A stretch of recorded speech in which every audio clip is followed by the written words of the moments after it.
2024 budget যেদিন শেষ হয়েছিল মর্মাহত হয়ে পড়েছিল আশাকর্মী অঙ্গনওয়াড়ি কর্মীরা। সবার মনে ঘুরপাক খাচ্ছিল একই ভাবনা, আমরা এখন কি করব। অভিমানে মুখ ঘুরিয়ে নিয়েছিল পোলিওর দিন আশাকর্মীরা। এতদিন কি ভাবছিল অঙ্গনওয়াড়ি কর্মী আশাকর্মীরা?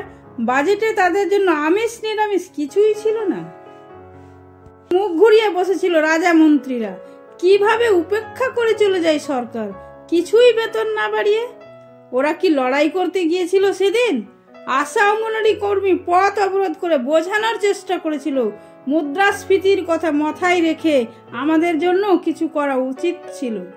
আমাদেরও বেতন বৃদ্ধির দরকার আছে, আমাদেরও ঘর সংসার আছে, ভদ্রভাবে বেঁচে থাকার অধিকার আছে।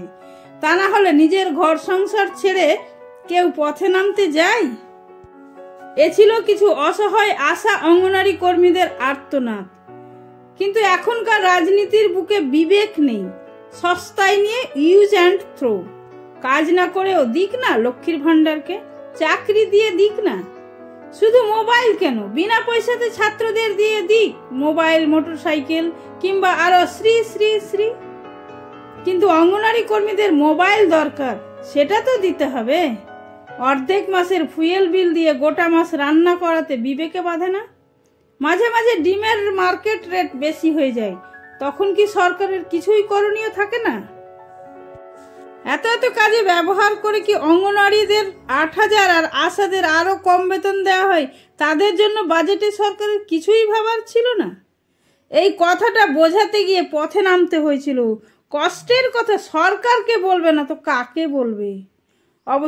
অবশেষে মুখ খুললেন মুখ্যমন্ত্রী। সামান্য বেতন হলেও সান্ত্বনা দেওয়ার চেষ্টা করলেন মাননীয় মুখ্যমন্ত্রী মমতা বন্দ্যোপাধ্যায়।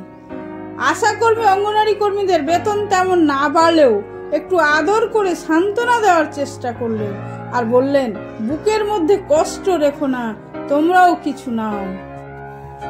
দুঃখের কথা, সেটাও কিন্তু 1000-এর নিচে হয় না।